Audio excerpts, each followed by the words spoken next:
This is something very beneficial I'm going to speak about. Quoted from the Shulchan Aruch. Watch your health in order to serve God. Now, I'm going to get into some details here. Now, first off, what is health? What is health? It's the sustenance and maintaining of your well-being in order to serve God. In other words, means in order to serve God is when you're living your life correctly, you're already automatically serving God, whether you know it or not, because you're generating life energy, which is what maintains your health, really. Now, energy itself, by the way, I'm not speaking of life energy. Energy itself, the positive kind, on the positive side, is very beneficial to sustaining your health, to keep you from getting unhealthy. Life energy sustains your health and keeps you healthy. I mean, it keeps you going up. Basically, you could say it enhances your immune system, in a sense. Makes you more stronger and stronger. So, regular positive type energy keeps you from getting sick. Could also be enough to cure you. Now,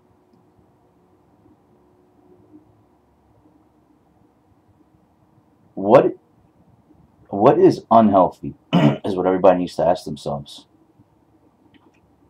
Some spiritual teachings based on experimentation, based on personal lessons. What the question is, what brings life and what brings death? That's the question. What makes a person sick? What makes a person healthy? What enlivens a person? What kills a person? That's the question. Because either you're going toward life or you're going toward death.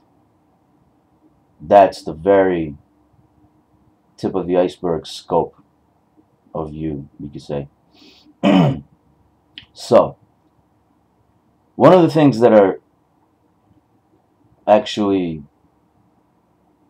applicable and, when it comes to common sense and life is negative energy. One, could start off by budging a person a little. Could be the strongest guy ever. Could start off with slowing down a person who's powerful inside, spiritually, physically. It could bring a person to fatigue. Could make a person go slow when it comes to thought processes. It could, the slower you get when it comes to thoughts, if you're dealing with negative energy, you might be slower in accessing your memory. So all these are factors too. So the key focus here is what gives you life and what gives you death. That's the very core, we could say. One, drainage. Give you death. But if you're in a situation where it's already life or death and you don't know it, I'm speaking about the pathway to life or death, the ladder that leads to life, the fall that leads to death. Sometimes you need to go down where it's dangerous just to get your life, or just to take the next step to your life and to get higher health and be more stronger. For professionals only. Like finding a diamond in the rough, maybe, is a good idea to compare this. So there are times when people, let's say, maybe go to take courses, learn professions, they get drained out like hell from bad people, even good people, which is unacceptable by both sides. Both bad and good is unacceptable. So they get their, you know, education, whatever, and then it's time to get back what they've lost, of course, spiritually, internally, emotionally as well. Every way that they could have lost. So, so basically, they make their way out safely. They go in safely and make their way out safely. So, because it's already life or death. So if you think about it, let's say you have no profession, you can't support yourself, whatever, you get maybe depressed, you don't want to do things, maybe you worry too much, think about too many things, then you exert lots of energy on thinking and worrying. So you might not have enough energy maybe to think about better things, or basically that will leave you to a grave. Might prevent a man from having a family, maybe. So he might sleep with a harlot, maybe. Might make him spiritually unhealthy. So all these are factors that people don't really think about, but these are factors. So sometimes you have to choose the best out of the worst to take the next step to your life. So that's the thing here. So one, what causes what is unhealthy? Drainage. 2, negative energy. 3, bad moods. 4,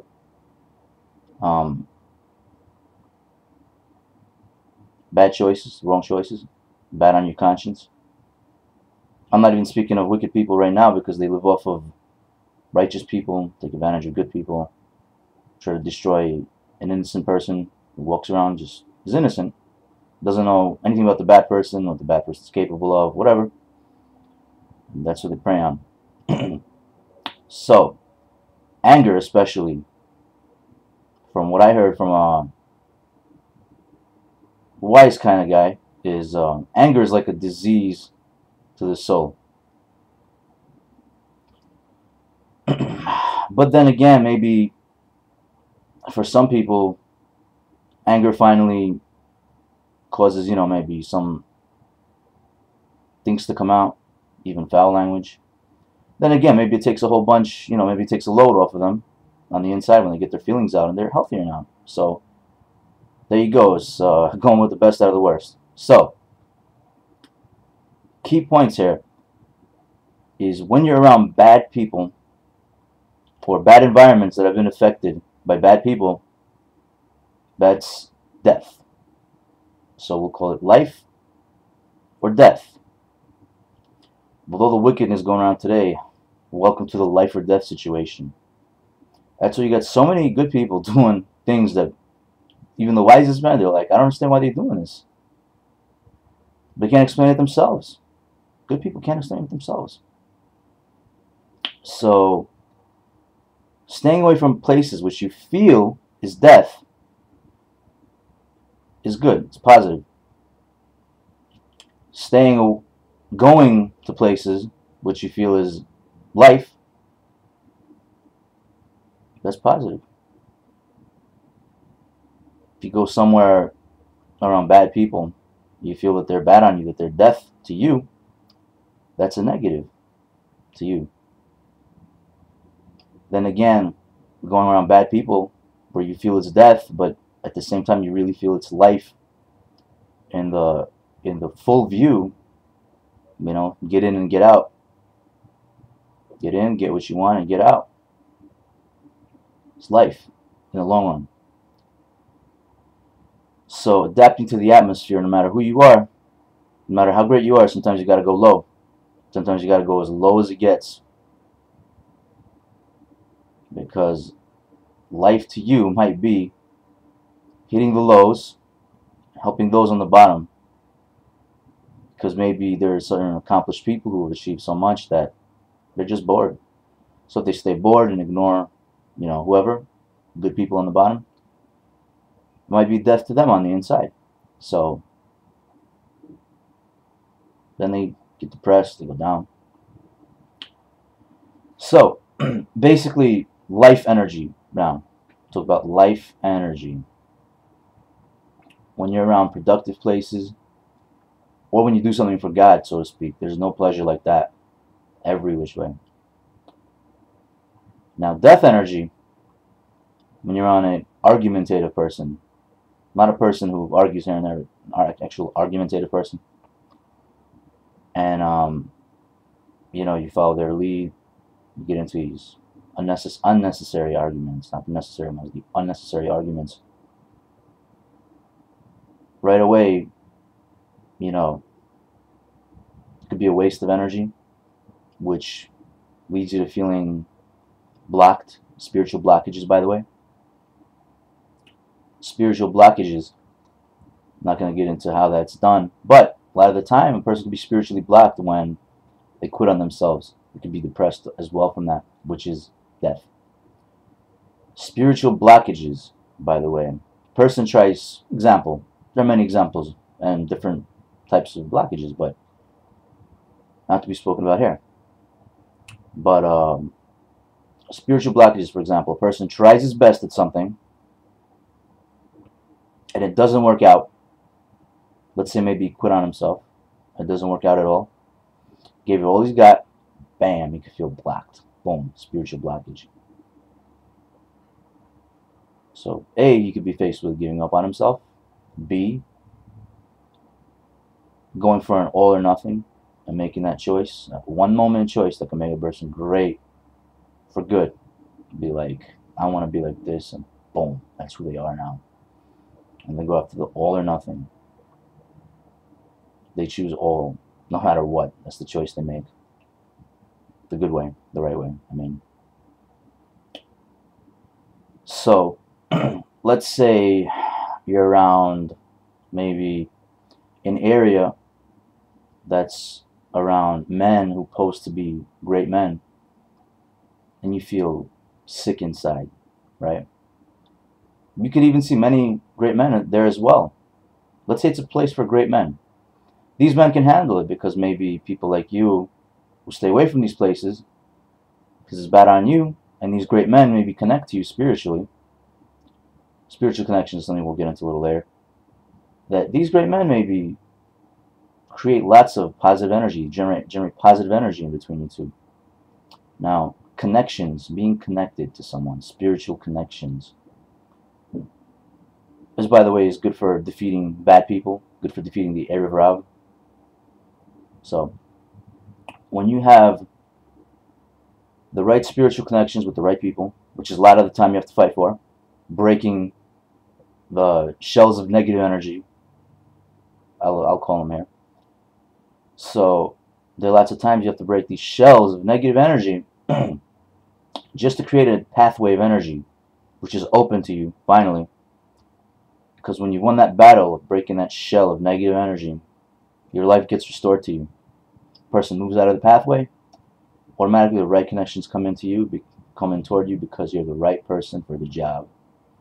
You live your life the right way, everything else, in its respect, in its standard, falls into place. It might not be 100%, but that's where it's supposed to be headed. So, you join the right people, the good people, together.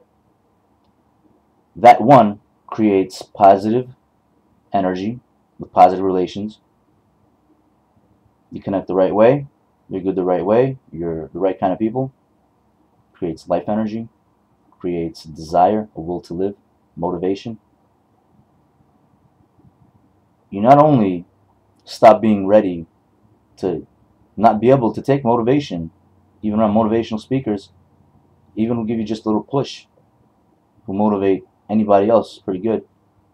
You make yourself enabled to be motivated now. So that's another thing. Joining the right kind of people and getting the wrong people out of the way, because the wrong people like to make the right kind of people fight. Because once you get those wrong people out of the way, you have, by the way, when you have good connections with good people, friends with the good people, joining with good people, affiliate with good people, it removes the negative people out of the way, the death types of people. So the question here is, what's life and what and what's death to you?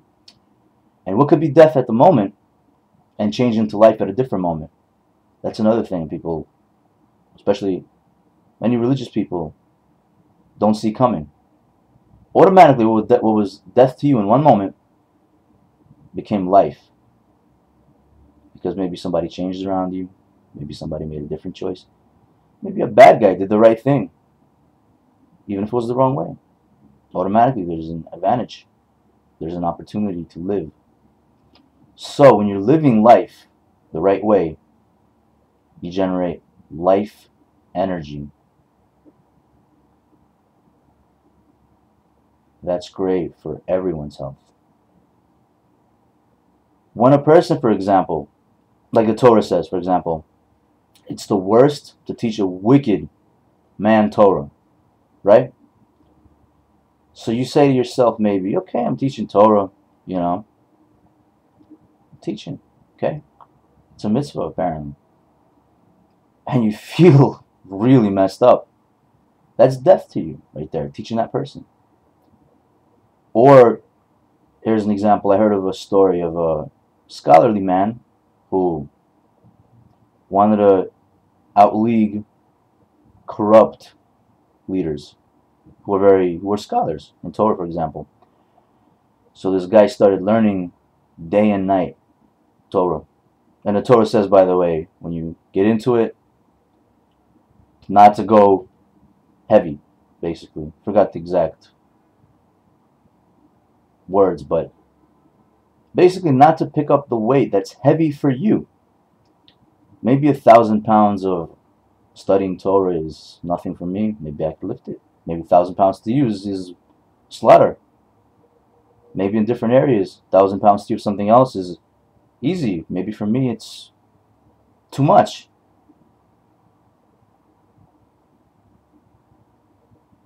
So this guy learned so much he became a vegetable. Totally screwed up. Here's your example. And for religious people, Torah observance, a right way and there's a wrong way. Torah says you learn and you perform. For some people, learning most of the time and performing a little bit is right. For others, maybe a balance of learning and performing on an equal scale is okay too. It's good. It's right for them. For others, maybe more performing, less learning is good for them. It's kind of like, as well as getting yourself a right spiritual guide, is he life to you or is he death to you? Is he positive or is he negative on you is the other question. What hurts you and what doesn't hurt you is more of a simplified term when you understand what the meaning of hurt is. What hurts you inside? What defends you from getting hurt? Sometimes, what offenses do you have to take in order to defend yourself when it's life or death? Physically, spiritually. Maybe looking at a wicked person who constantly puts you down, you know, when he passes by, just by looking at you like you're a piece of shit, for example. He knows you're not going to get violent. Who needs to get violent? Let's say you're walking with your future wife, maybe, soulmate, maybe, somebody, a woman that you've fallen in love with, maybe, and this guy passes by and she's right there, passes by with you.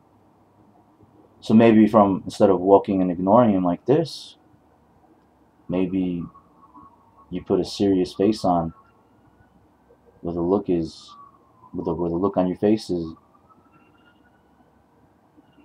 loser, don't play with me right now. Or for some people, just ignoring and walking by works. So what's life to you? What's death to you? What works for one person usually doesn't work for every other person. Everybody's different. Everybody has different missions, different spiritual missions, etc. That's why. When everybody does their jobs right, when you do your job right,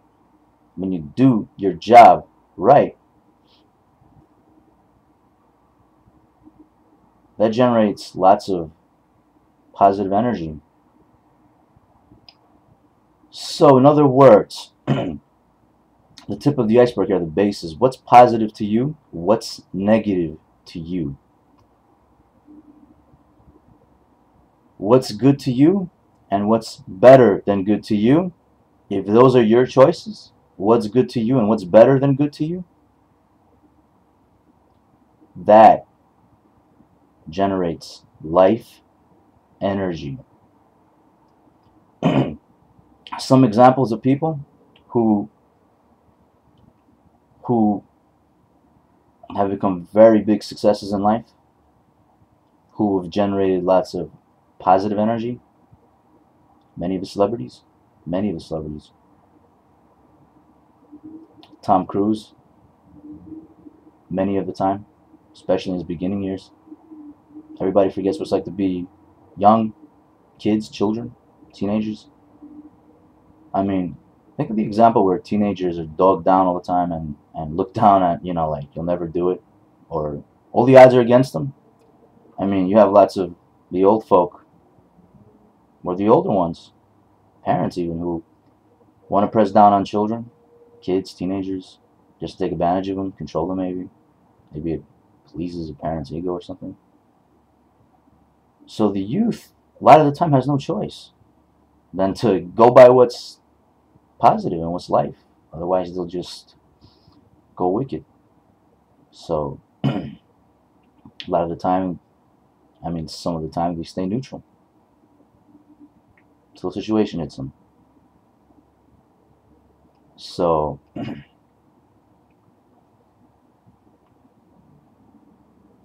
so the question here is, do I understand what life and what death is? What's healthy and what's unhealthy? Watch your health in order to serve God. The question is to you, what does that mean? Is it the rabbinical term? No offense to rabbis who mean well, by the way, in explaining this verse. This day and age, people need to ask themselves, so they don't get advantage taken of them, so they don't get brainwashed. I mean, lots of the time you have adults who tell you that's life. They explain you they feed you some bullshit when they really know what's going on through their life experience, and they say that's life. And you're just like, okay, I feel like shit now. And you maybe quit on yourself, and you become older. Welcome to growing up. Next thing you know, 20 years later, you're like, or maybe never. Or a lot of the people, before they hit their death, they're like, damn, SOB. You fed me some bullshit, and I quit on myself because of him. I could have took some different pathways and make it happen. I didn't have to go down like this. When you do that to a person, especially a youth, that creates death energy, you know? Because, let's face it, the older folks connect to the youth a lot of the time because they know the youth is going to be as offensive as the older ones who live so much and have so much experience to be able to cause so much damage to the soul, you could say. So, good example, a celebrity, for example, let's say, who's about life energy a lot of the time. Angelina Jolie.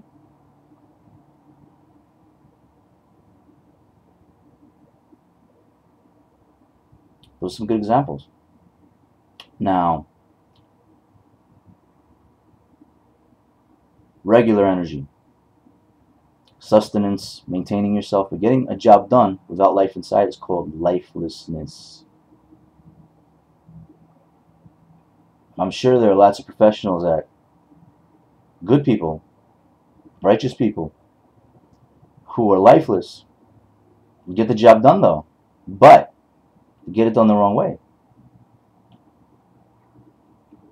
So you do things the lifeless way.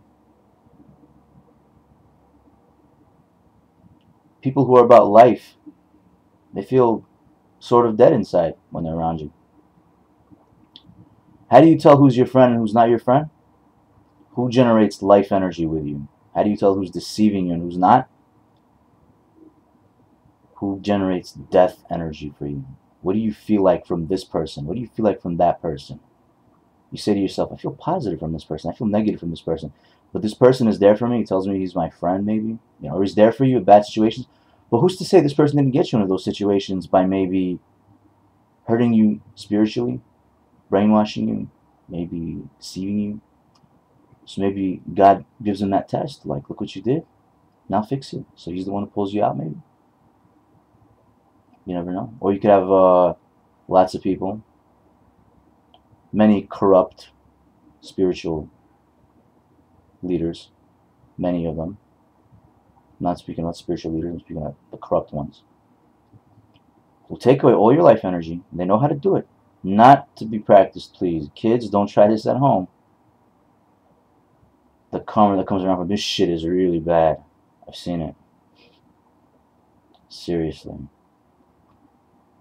So when you have corrupt spiritual leaders who know how to take your life energy from you and distribute it to you so that you don't find shit out, so you don't know what they've done to you, and you say, well, I feel better and I spoke to him. Maybe he took away your ability to do for yourself so that he can only do it for you, or give you the ability to do it for you.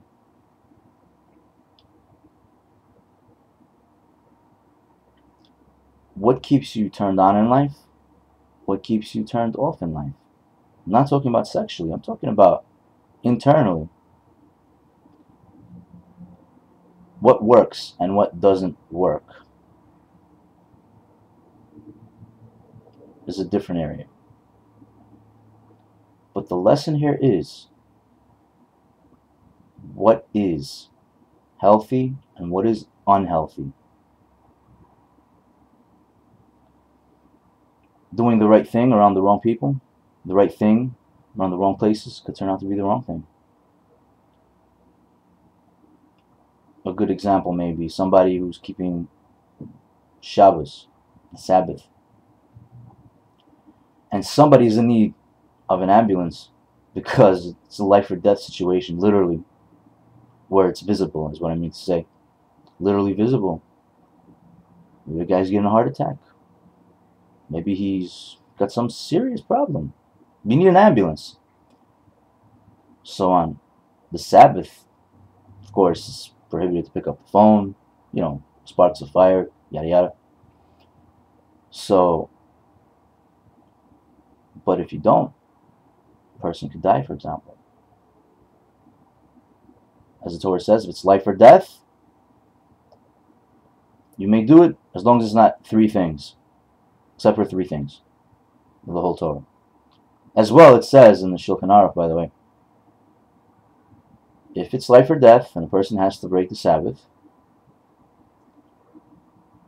and if he does so to save somebody's life, he'll be rewarded for it. Now, many of the so-called scrupulous religious type of people, like, I won't even look there to know if it's a life or death thing.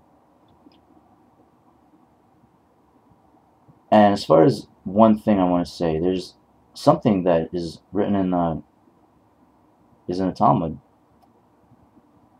that says, something that is written in the Talmud says the following: if a person is not able to follow a commandment, which is what? Something in the Torah? What's a commandment? What does it mean? The extraction, the oral Torah, the explanation, the laws, etc. It all branches out from there. All the laws from the commandments. Welcome to a commandment. If he's not able to follow something, maybe he got taken captive, God forbid, doesn't have to fill in. It says heaven considers that he kept it. Same thing when a person's born, not even in a religious family, means well. To him on the inside means whatever it means. Maybe some kind of a feeling. This means whatever it means. This means. Okay. Maybe it means learning Torah. Maybe it means reaching some point.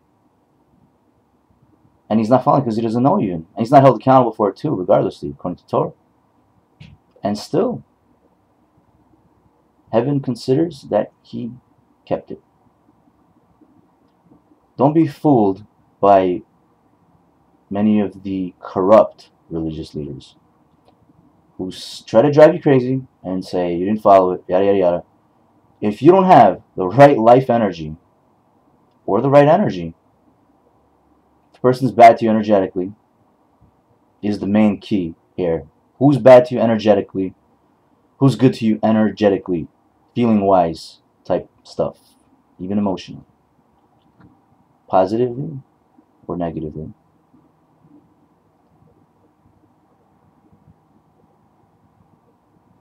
And they try to say, you didn't do this, you didn't do that. You messed up here, you messed up there. And you weren't able to keep it, really. You just lacked the energy, or you lacked the life to be able to. Heaven considers you did it. As long as you, of course, didn't plan to not have the energy and life energy to keep it. As long as it wasn't done intentionally.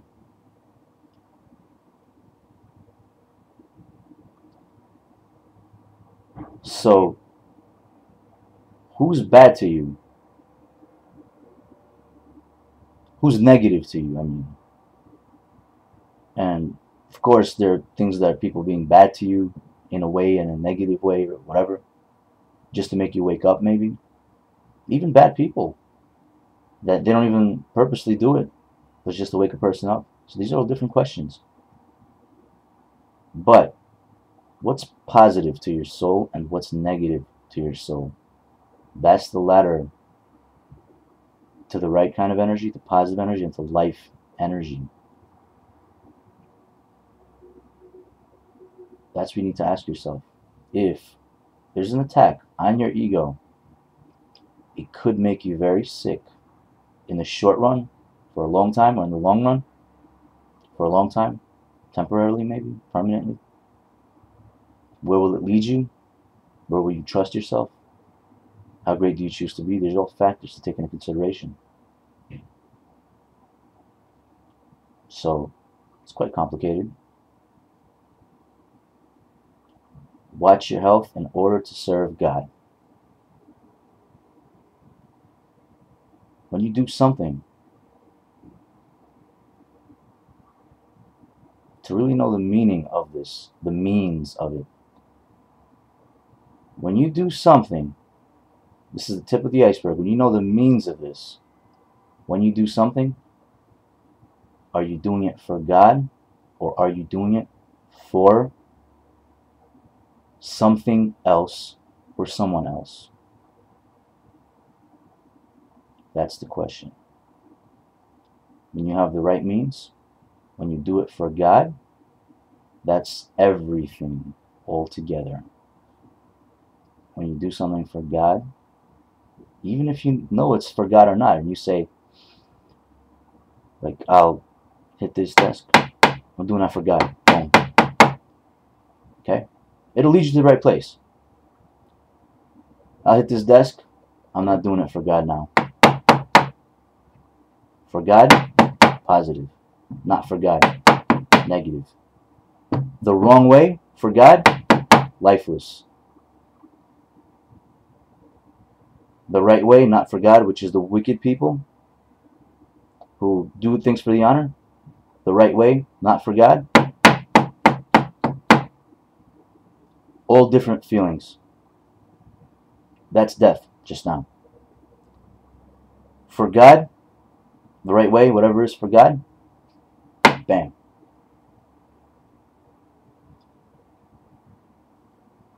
What do you do for God and what do you not do for God is the simplest term of this meaning. Watch your health